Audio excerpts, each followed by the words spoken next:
So when we describe artwork as comic booky, what do we mean? We mean flat colors, simple palettes. We mean very clear and simple dynamic artwork.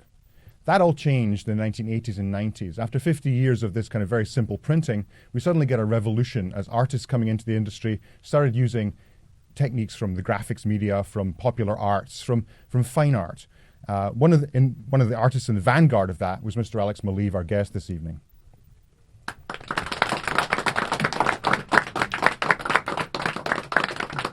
Welcome, Alex. Thanks for coming. Thanks for having me. I want to start at the beginning. You have a backstory which is a lot more interesting than most comic artists, frankly. You are Bulgarian. Mm-hmm. You were born in Bulgaria, which was at the time.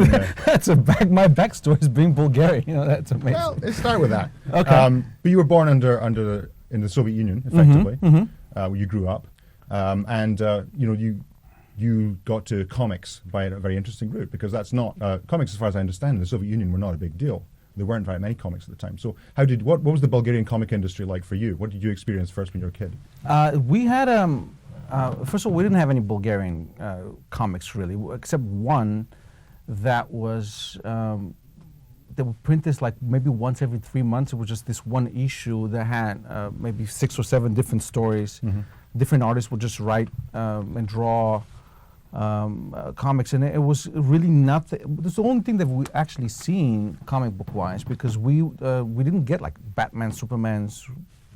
We've heard of them, but that was it. I mean, there was nothing really like. Maybe you would know what Batman looks like, but vaguely. You know, so it wasn't a passion for you. So it wasn't something as a kid you weren't like a complete comic book nerd. How could it be a passion if you didn't know about Right, it? I mean, it's like passion in I don't know, free diving or something, which I knew about. Because but your first work because we have water, of course. But we did not have any comic books. I hope you have water. So okay, the first published work I've got is Rico magazine. I don't know if I'm pronouncing that right. Yeah, that's 1991. How do you find all that stuff out? Wikipedia, man. Just give it you $3 and it'll teach you something. What is it? Well, tell me what is it? What is it was just a group of people that got together and we decided. I'm like 19 or something, I don't know, and I'm still studying in the Academy of Fine Arts. So basically, what I was doing is etchings and lithographies and stuff like that. And we needed to do something else. You know, people get crazy ideas at this age. You know, it's whatever alcohol and drugs we had. Which is yoga, only yoga. So we decided to get together and do something. You know, people had a vision and wanted to print out a magazine, and we decided to work for it for free, basically. And that was it. In fact, small press. Yeah, it was like a very small thing. And how many issues did we print? I don't even know. I mean, I still get in touch with I'm still in touch with the guys that started the magazine. I can ask, but we probably had like maybe 6, 7 issues tops. Yeah. Not even more than that. It's not bad for small press, actually. Was there a way of selling that? Was there a market for these kind of things? Not really. No, I don't think so. I mean, people when we were printing that, those were the times when things were shifting from the Soviet Union era to like the modern. So 91 Western was world. when basically the Soviet 91, Union 92, this is the time where you run after the milk truck just to get some milk in the middle of the night and stuff like that. It was just empty shelves. You've seen these in North Korea because you've all been there. And that was it, people didn't have money to spend on comics. They were trying to eat something, So you were studying printmaking at the Fine Arts Institute? Yeah. How did that come about? Are you from an artistic family? Is that something you're born into? My dad is an artist and still is an artist. He spent most of his career in graphic arts, and now he's shifted to painting.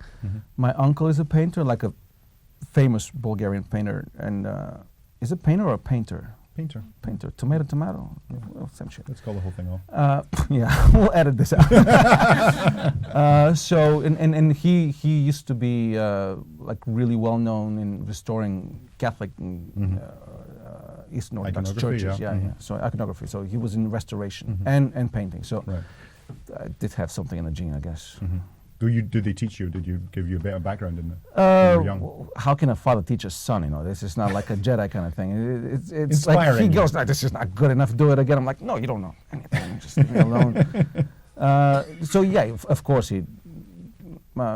The best thing he actually did was pull these connections to get me into High School of Arts and Academy of Fine Arts. Right. Because otherwise I wouldn't have qualified. Really? Weren't confident? Fair enough. Okay, let's skip forward a little while. 1995. And 94 is when I came. 94, really? Wikipedia lies. Wikipedia lies. I should get more sources. I should actually have asked you first. Okay, 94. 94. You're from Sofia, Bulgaria. Yeah. And you're suddenly in Dover, New Jersey. Straight off the plane, first time I ever saw Western Europe, first time from the top. Right. Of the plane. I remember the Alps, I'll never forget that. Yeah. I skied on all of them afterwards. It was amazing. But first time over the Alps, over Western Europe, over the ocean, and straight into Newark, New Jersey. What was that like? I mean, I can't even imagine. I remember that day. It was September 8th, 1994, and I was walking down the corridor, and then there was a big window, lots of big windows. Mind you, the airport that we have in Bulgaria is like a shitty little, in the middle of nowhere. Well, it's actually not the capital, it's the country. But it's like one of those. Build up your country. Go yeah, they're falling apart. Tourist destination. And then all of a sudden, like you see out the window, you see Manhattan, and that was like, oh my God, I want to live here for the rest of my life. And now I live in Brooklyn. I love it. But that was it. It was the moment I saw Manhattan from the windows of Newark. I was like, but you were pretty competent. I mean, you skipped the first year now program that I entirely. can think of this, like, can you really see Manhattan from the windows of the New York airport? I don't think you can. I think I just made this up in my head. The plane probably does a circuit round, so you probably get to see out of the window. No, but I remember seeing it from a window of the airport. Could it be? Yeah. Yeah. Oh, all right. Oh, good. Like, yeah. There you go. So it's not a false memory. You didn't make it up. No, you didn't get that from Wikipedia. So, okay, you arrived at the Kubert School. This is presumably your ambition to do this. And you skipped the second year. This was my student visa. That was the way to stay in the country. Right. Because they were foolish enough to accept me. So it worked out well, frankly. It kind of worked out well. But that was that's how I got my student visa, and that's how I came. And then it was 4 months. I think end of January '95. That big winter in New York, it was snowy, and you can walk, like you can, remember that? Union Square was like completely covered in snow. You can cross ski, it was people cross skiing. It was amazing. Yeah, '95, that was it. In the winter, it was one hell of a winter. Yeah. And you skipped to the second year. And they moved me up to the second year because so you must have been pretty good already. Well, I had a bachelor degree in my hands already. I could have probably taught at the school. Okay. So you had like your paper, draftsmanship was down. I mean, you had it. On paper, I could have taught at the school. Yeah. Right. Okay. So they moved me up to the second year, and then a couple teachers came and said, "You know what? You're just wasting your time." Because you didn't stay longer than a year. No, it was So they said, just get your money back, and credit to the Kubert School, they gave me some money back. Get your money back and go to Manhattan. Just get a job. Yeah. So, I mean, within a year of actually leaving the school, you had a job. You were working on James O'Barr's The Crow. Is that your first professional work? No, first thing I started was, Valiant Comics, which was on 7th Avenue and 17th Street, I think. That was your first gig? That was my first gig, yeah. Arabian Nights or something? Right. That was what it's called. And then The Crow came after, I think. Or maybe The Crow came first, and that was after. No, never mind. That's definitely what you've been noticed for. Yeah. Was that what you won best newcomer for that? For The Crow, yeah. Weird, right? That was pretty first 2 years, pretty. That was all over the place. The Crow was like, I didn't know what I was doing. I was going to talk to you about that because it's interesting artwork. It's very experimental. Here's the answer. I didn't know what the hell was going on. What am I doing? Well, you're doing like things that look like woodcut. I mean, you'd say you're coming from printmaking background. Yeah. You're doing things that look like woodcut, that kind of blocky color, black and white. And then you get something that looks like scraper board on there, and you're throwing everything at it. Everything I had at my disposal was just shooting all the missiles that I had. So how was that? I mean, this is your first sort of professional American comic books. Are you just deliberately just looking for some way through it? Like, think about it. I don't know anything about comics, right? So I look at stuff when I came to the Kubert School, and people show me things. You know, they go, this is my Mignola, and this is Bisley, and this is this and that.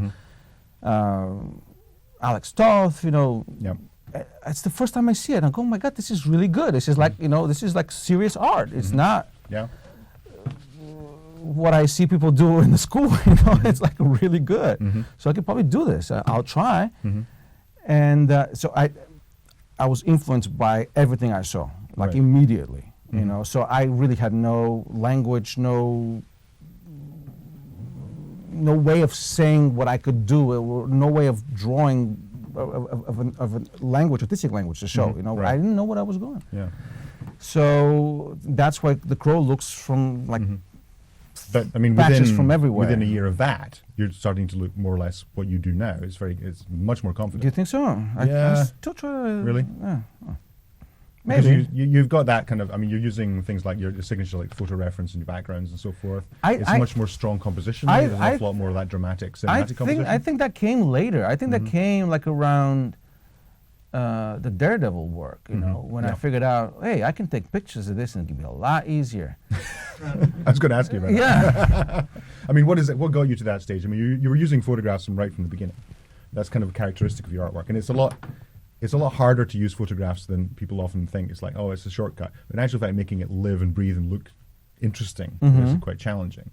And what's your process with that? How do you go breaking down a page with that? In the beginning was not photographs. In the beginning was like, I'm using a mirror, basically, because I had no camera, I had no money to develop. Remember, there was like, it wasn't digital. You had to develop the film. Right. So, 95% of your pictures come out crappy. Yeah. And there's like one or two that you can work from, and they cost you like $14 a film and whatever. That was a lot of money back then for me. Still a lot of money for a slice of sushi. But in the beginning was just a mirror, and I'm trying to, the academic background that I had was mostly life drawing, years of drawing the human figure, years and years. So I guess I had the baggage and the knowledge to draw humans, and then I figured, I'll take pictures. But that was maybe the Daredevil years. That was like the beginning. Did you feel that was the first time you really had a handle on what you were doing? Is that confidence coming through? Because it looks very confident. I think that the project actually called for it, because it looked like it was going to be a long run, and there's a lot of characters that had to be consistent. We were doing Simon Twitch before that, and Simon Twitch, you can't really find the people to post for Simon Twitch for you, right? So I think the Daredevil was the first time I started working on with photo references. And that was also the first project you did with Brian Michael Bendis. Yeah. No, the second one, really? Simon Twitch. Oh, he did that one. So you guys were friends at that We were working already together. Right. We were, I think we had never met before. And we were talking on the phone. Was email back then still? Maybe? Yeah, maybe probably existed, but it was new. So we were just talking on the phone, and I think we met face to face when we started doing Daredevil. So you've always, that relationship, obviously it's a very important relationship for you. Yeah, right now what we're doing is we're doing something together, So do you, how much interaction do you have on a project? Before you even get a script, do you actually talk about it from the inception, right from the start? Well, with Brian, I don't have to, because his scripts are so clear already, and I kind of know what he wants. Right. Not kind of, but I think I know what he wants.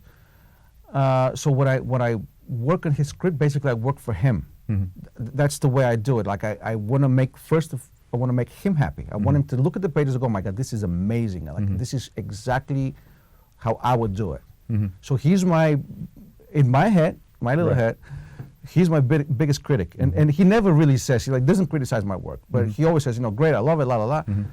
But I still try to please him. So if that's my communication with the writer, that's my point. I try to please Brian first, make sure he likes it, and then comes the audience. Yeah, that's interesting. It's a very much a creative partnership then. Yeah, I think that I'm intimidated by what he might think. I'm telling you, this is all in my head. He can't draw himself. He can draw. Yeah, he can draw. And he said this a million times that he loves the way I work. But I still think that I want to make sure that he really likes it. Like he looks and go, oh yeah, this is really good. So it's like, every dish you make as a chef in a restaurant, you want to make sure that your sous chef or your biggest critic would love that dish, would love it. So I work for Brian. I work for Brian. I want to make sure that he's happy with it. That's interesting. So, I mean, have you tried writing yourself, for example? I mean, have you No. You're not interested? I still learn how to spell my name. It's not good.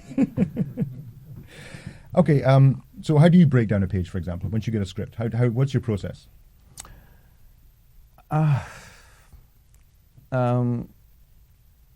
This is for adults, right? This whole thing, right? Okay, never mind. So let's just say that Audience, are you guys adults? So let's just say I get very I get very comfortable in that sort of mood. Like I really get comfortable, and I make sure that I'm alone. Hopefully at home, there's good music. You know, this is like a clubbing kind of scene. You know, you go out and you make sure that you had a couple of drinks before you go out. So this is more intimate. I do. So I do yoga, for example. Okay. Which is not true, but I do. And I start reading the script, and I love it when I'm outside of my element. Like if I'm on the playground and my kid is somewhere in the monkey bars, and I'm actually reading the script and I'm sketching while she's breaking her neck, or I'm on a subway, you know, I'm going somewhere and I have my sketchbook and I usually print out the whole script, so there's room on each page where I can draw.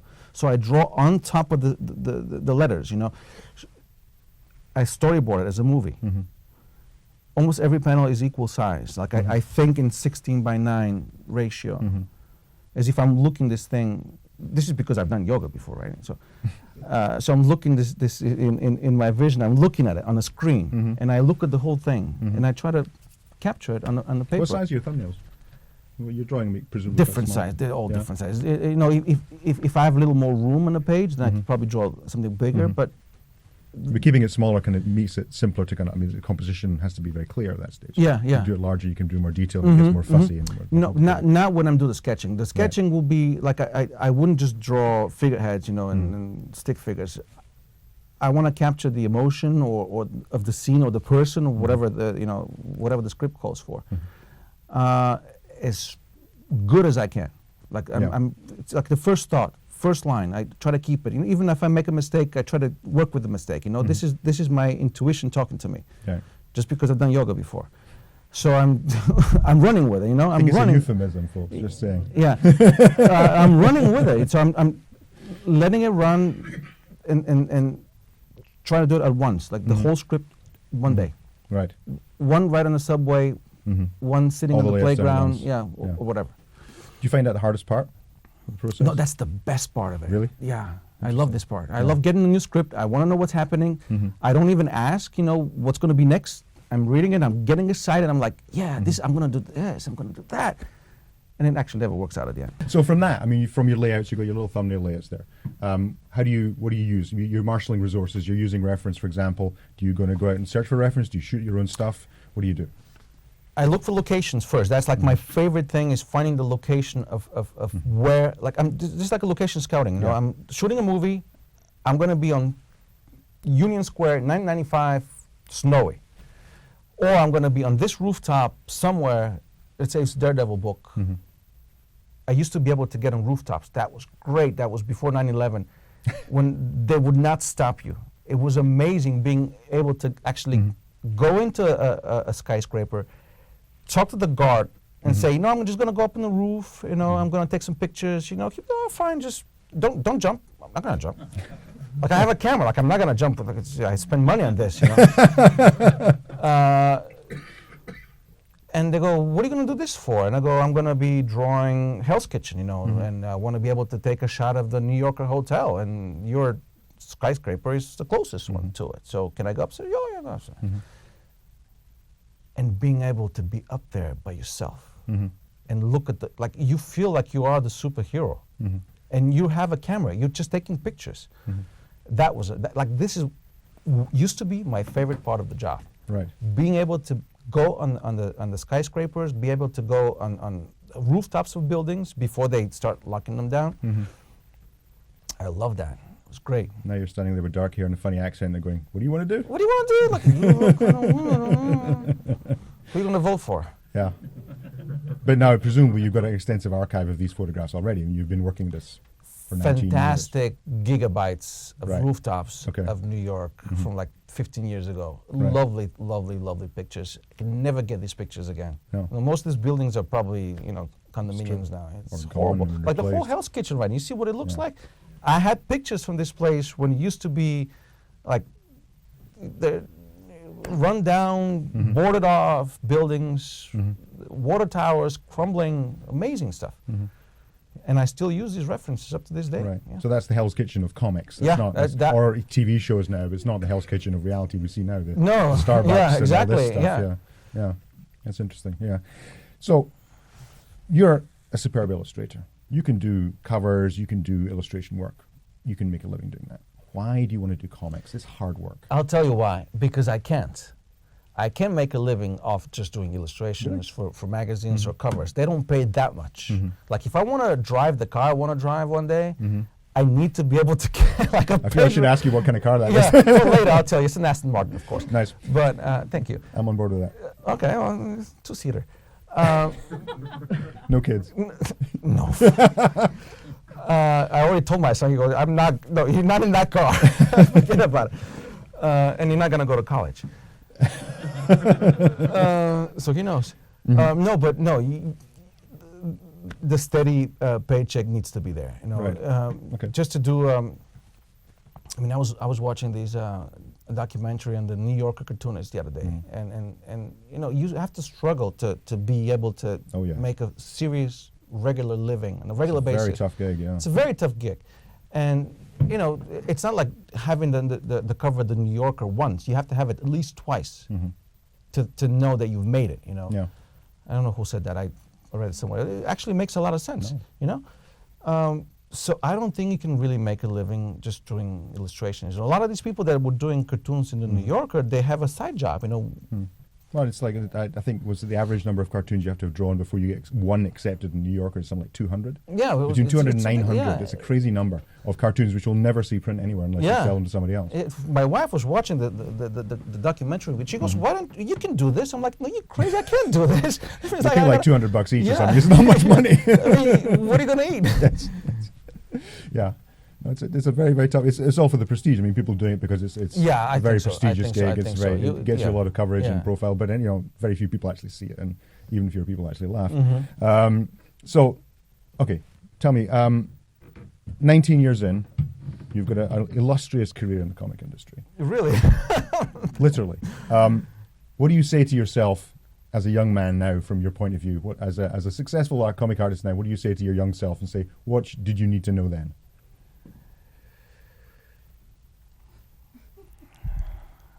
Look, I was lucky. I really was lucky. Mm-hmm. I don't think it was really anything else but luck to be able to get in. Mm-hmm. I'm sure that there were many talented people out there that didn't have the luck that I have. What would I say? Trust your luck. That's what I would tell me. Just trust your luck. Go with it. You are a lucky guy. It'll happen to you, and it did. Yeah. I can't really turn and say something. What would I say to myself? Start saving for the Aston Martin early, because it's gonna cost you. They ain't getting cheaper. Yeah, they're not getting cheaper. Yeah. So who do you think, I mean, you've worked in lots of different parts of comics. Who are your mentors, for example, outside the Kubrick school? Who kind of inspires you? Whose work really drives you forward and makes you want to draw? There's not a single person, actually. If I could, not a single person. I can't really name one name. I can name a few people that I admire as artists. They're not my mentors though, because being a mentor is something different. I think it's a very demanding kind of job. And who inspires you then? Let's say that's inspiration. What inspires me is what I cannot do. I look at artists and art that people who have really gotten it down to science. Like it's very like an easy way to say something with few lines, something that I struggle with. Someone like Toth or someone like that. Something like someone like Toth. That is the type of guy that I would strive, like go lengths to become, and I will never be that guy. But an amazing, amazing artist. Like And would young master. young Alex Maleev have recognized that, or did you something you've arrived at now as you get older? I think I've arrived at this. Look at the Crow again. You know, you see how much detail everything has, and it's unnecessary. It's a waste of time. Waste. But that's what we were taught at school. You know, think about being a printmaker and you're doing etchings and lithographies. There's so much detail in this, and you can spend a month with a needle just carving and carving and carving and carving. And from this to become Alex Toth, it's a galaxy away, you know, and it wasn't easy and will never be easy. You know? So yeah, he will be that one person that I look up to and say, this is it. You are the master. Totally agree with that. Yeah, you are the master. I can see it. I can see it. I can see how great he is. I can appreciate that. The better you get, the more you understand how great he is. Yeah, and he just keeps getting better. The galaxy is still away, you know. True. Far, far away. Okay. Hypothetically, what's your dream project? Where do you want to go with your work now? What do you feel like you're going with it? The direction? I want to be able to work 6 months of the year, and the other 6 months is not to work. That's my dream project, to be able to have that half and half. Yeah. Where would you do that? No matter what it is. Where would you do that? Would you do it here? Would you go somewhere else? Remember what I told you? Snow in the mountain and sun on the beach. California. Okay. Actually, there's no snow in California anywhere, is there? Yes, Lake Tahoe. Italy. Well, Lake Italy. Tahoe. It's Italy. Yeah, that's in the Alps. But Lake Tahoe is a pretty good resort. You know, they can get dumped. Okay. They're getting Sounds dumped good. right now. That's your so it's retirement good. plan. I So like it. I want to retire now. That's the thing about it. That's my dream project. Just stop working 6 months. 6 months of the year. Excellent. Right. Okay, we have an audience here, and I think some of them, some questions. If we can have a Q&A. Everyone's got an idea here? Someone put their hands up and tell me. Arlen. Alex, I love your work. Thank you. You said you take photo reference. Oh. You say you take photo reference first of the landscapes and your interiors, but your figures, like I came into your work mostly with your Daredevil series. Do you are those friends of yours? Do you cast your comics with real people and shoot them, or? I counted them one day, and I counted up to 30 people that I've used for Daredevil alone. Because remember that was 60 issues, 60 something issues, right? So most of my friends at the time, and relatives, and people that I actually hired to be my models, and people that I didn't know that showed up in the book. Up to 30 people I think I used. So I looked at it as casting in the movie, you know. I casted my wife, of course, my girlfriend at the time, for a lot of the things. You know, she was Daredevil's wife. She was Elektra. She was all kinds of different characters. You know, she still has this beautiful body, and she can still be casted as any superhero girl in the world. I use myself as Daredevil, you know, of course. Because I'm available, that's the thing. I'm available. My dad was in it, my dog was in it, everybody was in it, everybody was in it. You sir, in the back. How much did you enjoy, like, drawing Daredevil, the comics itself? Like, was it fun? Was it fun? It was amazing. I think that made my career in comics, actually. It was, I didn't know at the time, but we had so much fun with that. 60 issues. He was changing direction of the story, first of all. We tried different art styles. We went back to the golden age, so everything was pen and brush and paper, you know, for the time. Lots of different things we did, and it was really a great run. It was it 10 years ago? I still look at it and I go, it's really part of my life. It's not just part of my career. That was a part of my life. You know, when Daredevil got married to Mila, his wife, this is the time when I was getting married to my wife, and we used our pictures, the wedding pictures, for the wedding of Daredevil. You know, we were very interconnected with the whole story. You know, so it was a lot of fun. Part of my life. And one more question. Hi, Alex. Hi. Not growing up with these characters, how much research do you do to learn about them before you illustrate them? Not so much. I didn't want to be influenced. They were saying, Frank Miller's run, Daredevil was his character. Then Joe Quesada did Daredevil. How are you going to be influenced by that? And I said, not much. I'm not going to look at his artwork. So, I would not try to follow anything. I read the books, of course, because I wanted to be familiar with the character, but I did not want to follow his artwork at all. I wanted to be different. So I read the books, I put them on the side, and I said, just give it to me. I'm ready to do whatever, It'll be different. It wouldn't be, he did it after Frank Miller. They did it on their own. So I wasn't really looking at his artwork, but I had to read the books, of course. Anyone else?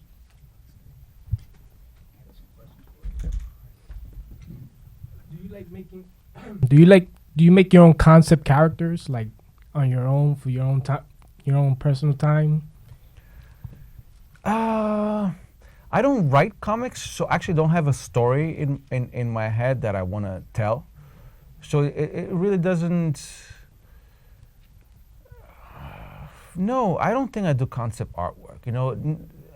I try to do this with the regular comic books that I do. Like, I try to develop the character. I try to change their clothing. I try to make it different every time. It's not like you always dress the same way every day in your comic book. There's a span of years. So I try to design the clothing of one character, but not reinvent the character itself. I never really did. I said a few times, I think, I never really changed the costume of anyone. I never really submitted artwork to ask to change the costume of any superhero. No, I don't do concept work. Question, do you sketch? Do you doodle? Yeah. Yeah? Yeah. For fun? Yeah. Yeah.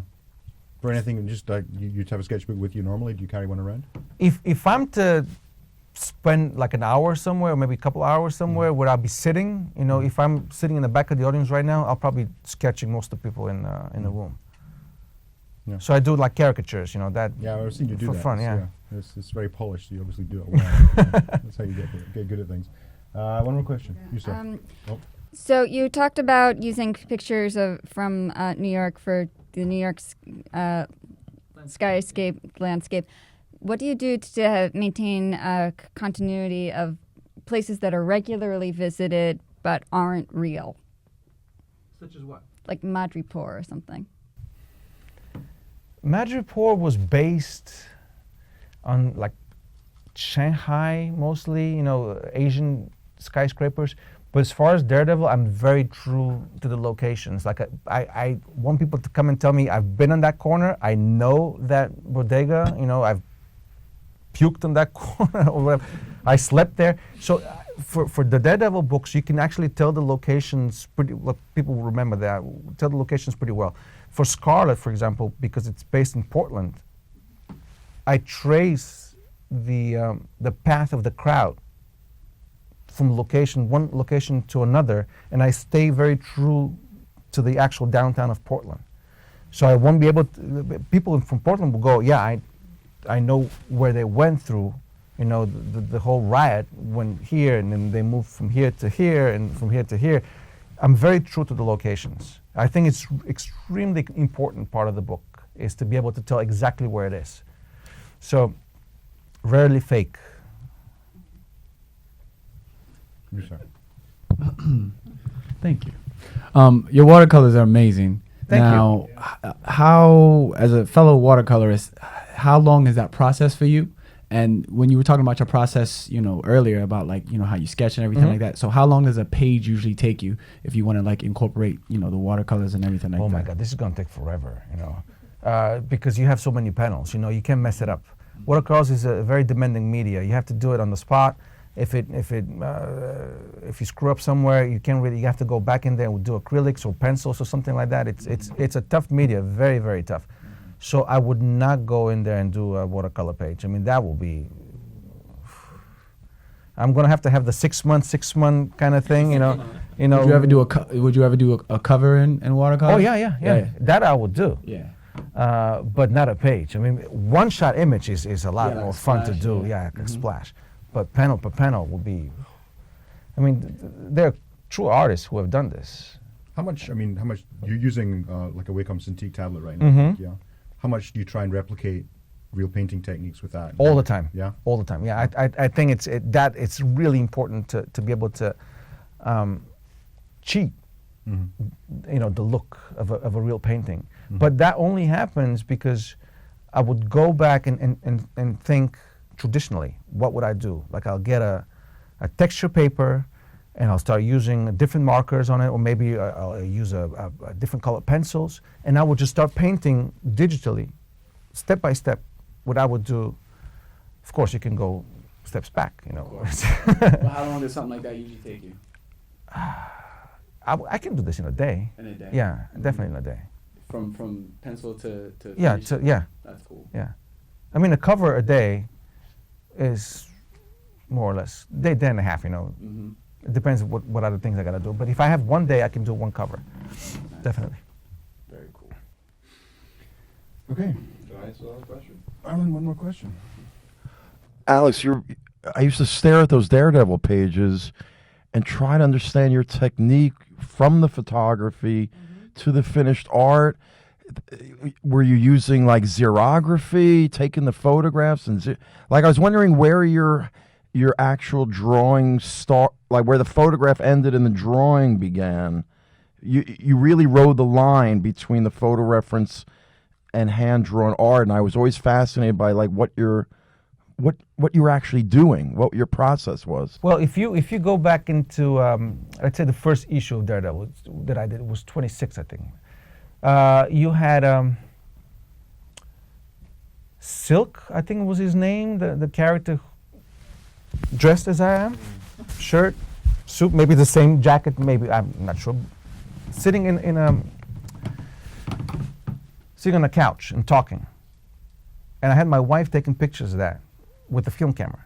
Developed the film, looked at the pictures. I think that let me see. Some of the pictures, if they were good enough, I would light box, just get the outline of the body, and then go in there and actually draw with a pen and a brush onto the paper. That's before the Wacom came out. And then I will scan in all the drawings, all the pages. I will scan them in piece by piece, and I have a page that's already broken down in panels. And I'll just take the scans and move them in there and try to size them well, angle them well, until I'm happy with what I have, and keep it in layers so that I can go back always and move things around. Now I can just draw this on the Wacom, straight on. Meaning what? Meaning photographs are already in the computer? It depends. Yeah, all of it is on the computer. I can take a picture, put a layer on top of it, and draw on top of it With the Wacom? with a Wacom. Yeah, Are you on a Cintiq? yeah. Yeah. And the fidelity of the pen to the screen? It works is beautiful, yeah, perfect? especially if you have one of the newer ones. It has a great sensitivity, the depth is great. Lots of times there's a photograph, and if you trace it, it looks weird, Yeah. Lots of times I will just take a picture or have a picture and it's sitting on the other screen, and I'll just draw from it and look at it and maybe change things, But that's how it is, it helps a lot. It helps having the backgrounds, using SketchUp, for example, like I could do different angles, and there's so many models you can download, especially cars, it's so tough to draw. Cars, mechanics, things like that, you can, there's so much reference out there right now. It's gotten so easy. It's gotten so easy. Okay.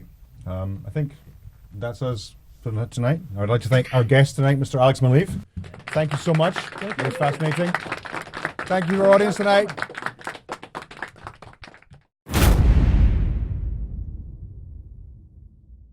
This is Simon Fraser. This is Alex Maleev. Hi. We'd like you to go on Facebook, Twitter, Instagram, Tumblr, subscribe to Dare2Draw, the Dare2Draw channel. You get more of this kind of material.